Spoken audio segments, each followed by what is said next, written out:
On the way back from Lewis's funeral, my mom told me to start packing. She waited until the day before we left to tell Edie. I'm not sure if she wanted to make it easier or harder.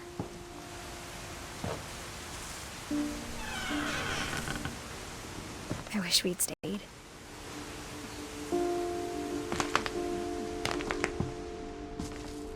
But I understand why we left.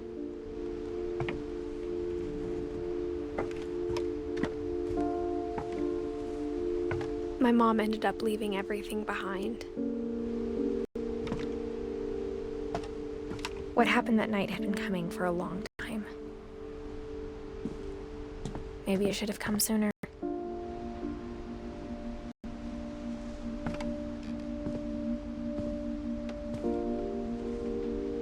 But it had to end one way or another.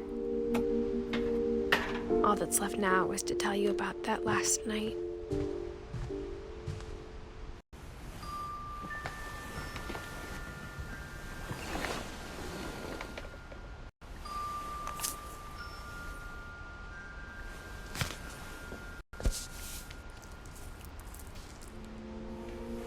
That whole last day, Edie just watched us pack and didn't say a word.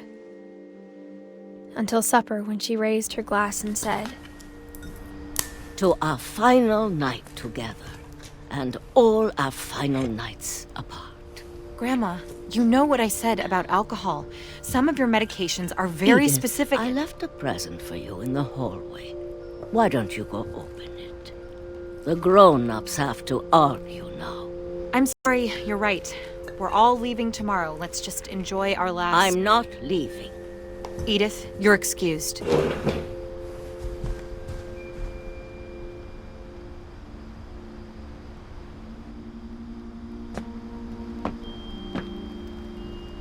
The power had been shut off that morning, but Edie always had plenty of candles. When my mom sealed the library, I don't think she knew about the other entrance, or that Edie had a key to it.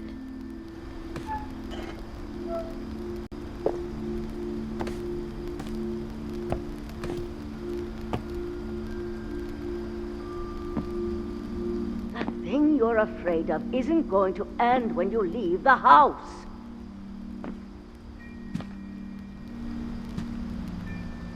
Edith has a right to know these stories. My children are dead because of your stories. I think it's best if Edith and I leave tonight. We'll have the nursing home send a van for you in the morning, okay?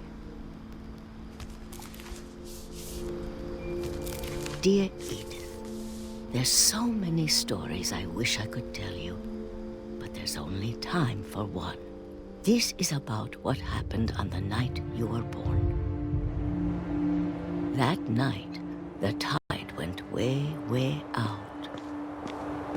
It was the first and last time I ever saw the old house aground.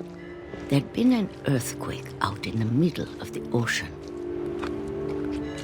They called it the lowest tide in 1,000 years. God, it smelled awful. You know, I've seen that house every day of my life.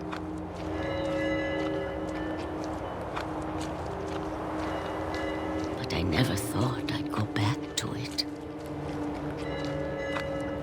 When the fog rolled in, I lost my way.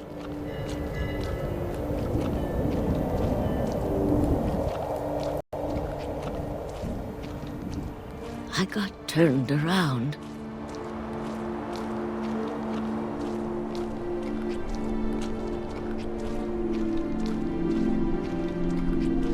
I started seeing things.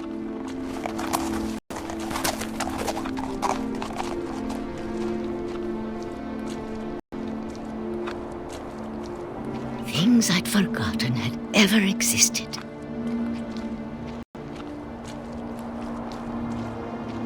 But when I saw them, they felt like old friends. That night, a lot of things came back to me.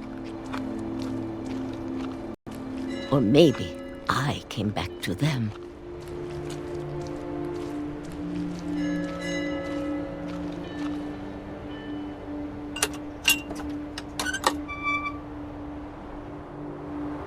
things I can't explain, but that I need you to try and... Edith, what are you doing in here? It's mine. Edith! Mom, you're gonna rip it! Let go! I kicked and screamed, but Mom dragged me to the car. I never saw Great-Grandma Edie again. The next morning, the van came to pick her up, but she was already gone. After that, we moved around a lot.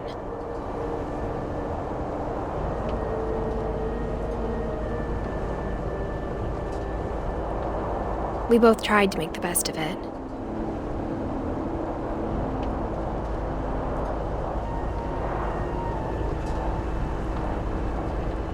A few years went by.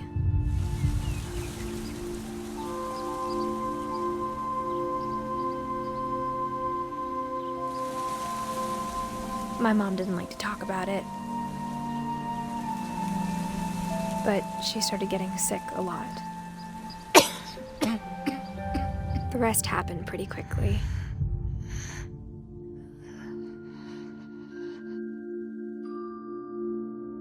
She got better for a while, and then she didn't. And then I was alone.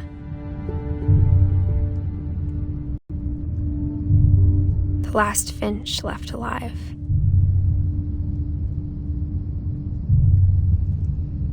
Until I found out about you.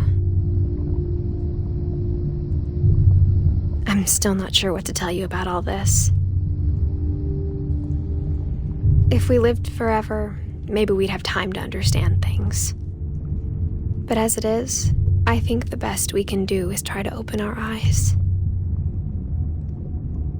And appreciate how strange and brief all of this is.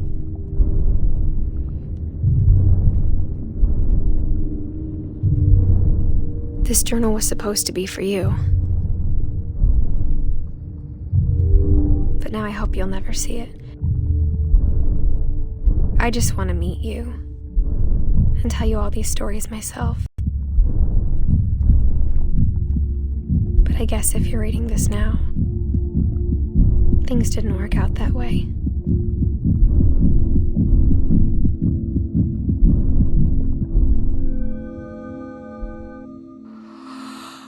This is where your story begins. I'm sorry I won't be there to see it. It's a lot to ask, but I don't want you to be sad that I'm gone. I want you to be amazed that any of us ever had a chance to be here at all. Good luck.